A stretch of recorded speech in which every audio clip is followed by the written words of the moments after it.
Compañeros choferes del Paso Freight, una vez más saludándolos. En esta ocasión quiero compartirles un video que habla sobre un tema muy importante para nosotros.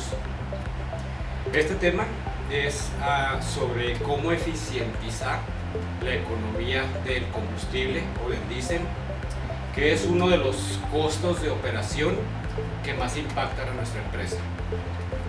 A continuación les presento el video y en el cual les explicamos de qué manera pueden ustedes impactar o contribuir de manera positiva a disminuir este costo. Que lo disfruten.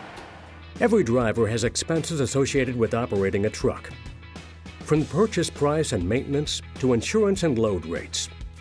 Today we want to focus on one that you can greatly influence: fuel economy. There are four main factors influencing fuel economy: the driver, the vehicle, how the engine and powertrain are spec'd, and the environment the vehicle operates in. How to get the most out of your engine is an important part of professional driving. Before beginning your trip, you should always perform a pre-trip inspection. It begins with maintenance. Maintenance issues that you notice and how you handle them can make a big difference in performance out on the road. Start with a thorough underhood inspection, making sure the engine's had time to cool sufficiently. Always be sure your engine is in good shape and road-ready before starting your trip. First, check the area around and under the vehicle for obvious signs of fluid leaks. Check harnesses to make sure none are cracked or damaged. Check the oil level before starting the engine, making sure the vehicle is on a level surface. Inspect all hose connections to be sure that there are no cracks or oil or fluid leaks. Make sure to check that the coolant reservoir tank is full. The engine-mounted fuel filter includes a water-in fuel indicator light. This yellow lamp located on the instrument panel will illuminate when the fuel-water separator has reached its capacity and needs to be drained. If the truck is equipped with a frame-mounted fuel filter and the bulb is full of fuel, make sure to get your filter changed. Make sure to check your serpentine belt that drives the front-mounted water pump, alternator, and AC compressor. Your belt is self-tensioned, but observe any cracks, stress, or wear patterns in your inspection. The AC compressor is designed with a breakaway clutch, so if it does seize up, the belt drive system will continue to operate the alternator and water pump. Finally, check the exhaust manifold area, EGR components, and exhaust flex pipe connection for leaks. The EGR delivery pipe will be hot when the engine is running and after shutdown.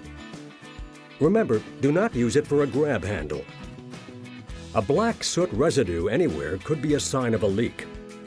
Also note in your walk around that 2011 and newer model trucks are equipped with a diesel exhaust fluid or DEF tank. Heated for cold ambient conditions. Typically mounted on the driver's side to the rear of the cab access steps or behind the battery box access door, you will note the blue fill cap, only to be filled with DEF found at truck stops in 2.5-gallon containers or at the fuel island pump. Marked diesel exhaust fluid with a nozzle small enough to fit into the tank filler neck. Now let's look at some other factors that you can control to improve your fuel economy. Inspect your trailer gap. It's recommended to keep it at 48 inches from back of cab to front of trailer. Inspect your tires. As your new tires wear, you should see improved fuel economy. Be sure to inspect them for every trip and keep them inflated to the manufacturer's specifications. Improperly inflated tires decrease fuel economy. The engine and powertrain are spec'd when the truck is purchased, but there are many parameters that can be set in your Detroit electronic control module to ensure that they're properly set to get the best fuel economy. Before you're ready to hit the road, consider that route planning and management are important in achieving your fuel economy goals. Ambient temperature is also an important factor. A 10-degree Fahrenheit increase can result in 2% better fuel economy. Winter weather can lead to decreased fuel economy due to winter fuel, longer warm-up and increased idling time, and more rolling resistance from moisture and wind. In summer weather, be cautious of the effects of air conditioning and cooling systems on fuel economy performance. Whether you're driving a manual or an automatic, in the city or on the highway, knowing your engine and how it operates will make you a safer driver. And driving safely will improve your fuel economy and keep your vehicle on the road with less downtime. To recap, perform your pre-trip engine inspection, make sure you understand engine performance characteristics, plan your route, and use the engine parameters to your advantage.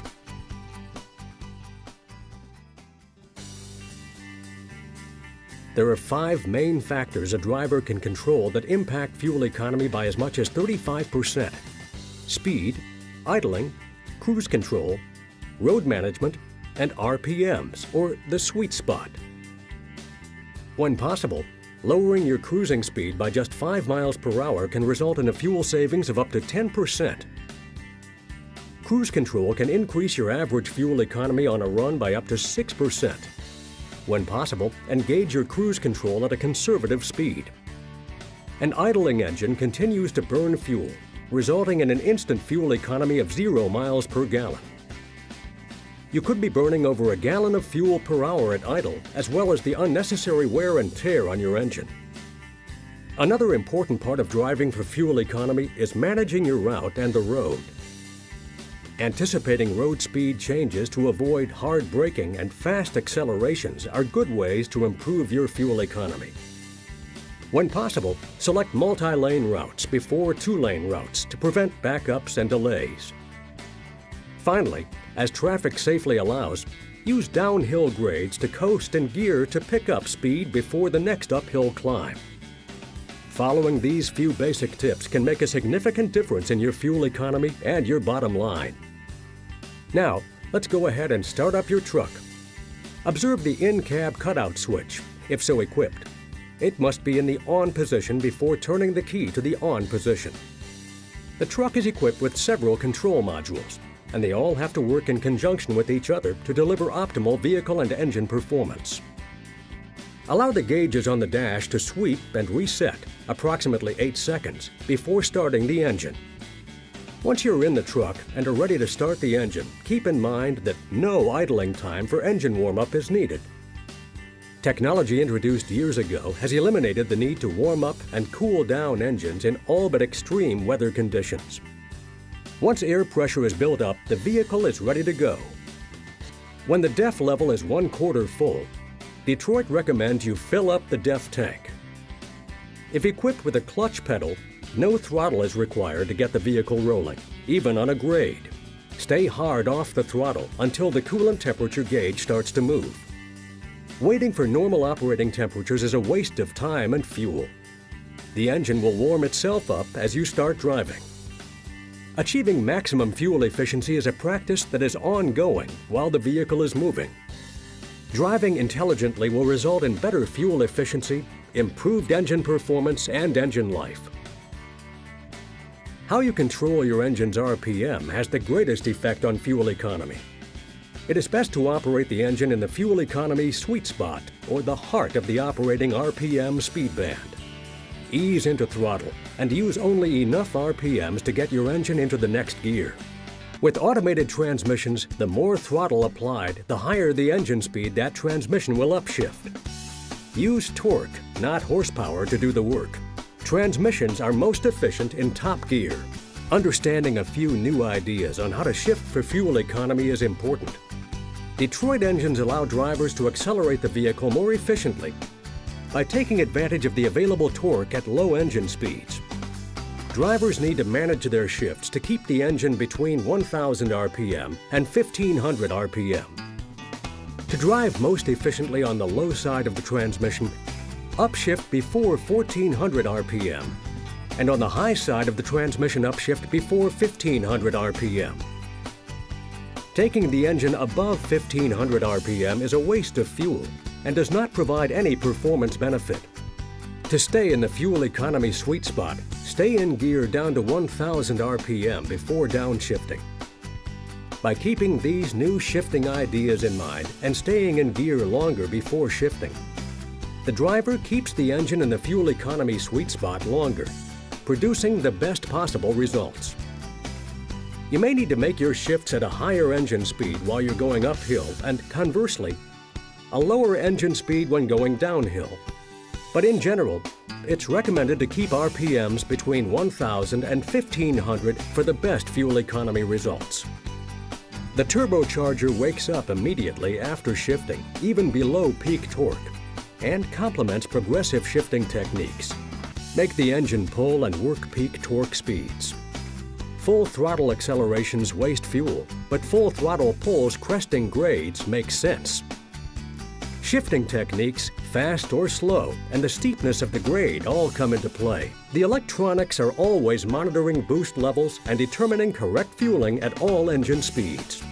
Remember, the hill ascended has to be descended, probably utilizing service brakes. So why not start off at a safe speed down from the top? Utilizing downgrade force to accelerate the vehicle just makes good sense, especially if no braking is required.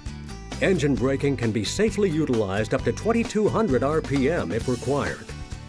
Anticipating highway exits and traffic stops will also save fuel. For example, if the traffic light has just changed to red, leave the transmission in gear and avoid downshifting. If you're on the highway and your exit is about 3/4 of a mile away, back out of your throttle and carry your way to the exit. So make sure to pay attention and drive according to the current traffic patterns. Along with monitoring traffic situations in each mirror and out front, pay attention to the feedback the engine is giving you. This information is extremely valuable for the maintenance staff to keep the tractor running at peak performance. Check your dash periodically while checking engine-related gauges. Obviously, any check engine light or malfunction indicator light, commonly referred to as the mill lamp, should be noted and identified to maintenance upon returning to the yard. A Hest lamp is only an indication that a regeneration has been in progress, indicating a hot exhaust. At less than 5 miles per hour, the regen sequence is terminated. Visible smoke from the exhaust stack should indicate a service situation. Fan on time should be reasonable for the ambient temperature, grades, and loading. Note the engine temperature gauge may rise to 225 degrees Fahrenheit before the fan engages. Let the engine decide fan on timing. A fan engaged early is a costly 45 to 55 horsepower mistake, probably a gear wasted during a climb. Finally, smart trip planning can go a long way in fuel conservation. Steady momentum is a good thing. When stopping, even for a scale check, it costs fuel. Every stop and acceleration with 70,000 pounds consumes at least 1/4 gallon of fuel. Try to make one stop for relief, fueling, and meals. If you're stopped for more than 5 minutes, shut off the engine. Unless ambient temperature is extremely hot, the engine has cooled sufficiently to shut it off. Remember these few ideas to help improve your fuel economy. To recap, idling equals 0 mpg. Progressive shifting equals better fuel economy. Better running engines equals better fuel economy. Better planning equals better fuel economy. Driving for maximum fuel economy takes practice, but drivers who master these techniques are easier on the vehicle and on the bottom line. Good luck and have a safe and fuel-efficient trip. Como ustedes pudieron ver en este video, el impacto que ustedes pueden tener para eficientizar la economía del combustible en nuestra operación es muy importante. Esto depende mucho, como lo explicaron en el video, de los hábitos y de las formas en que el chofer conduzca o trate a su camión. Esperamos de ustedes toda la cooperación, que pongan en práctica los conocimientos, las acciones que se les recomendaron, para que de esta manera nos ayuden a tener un impacto positivo y que mejore nuestra operación. Que tengan buen día.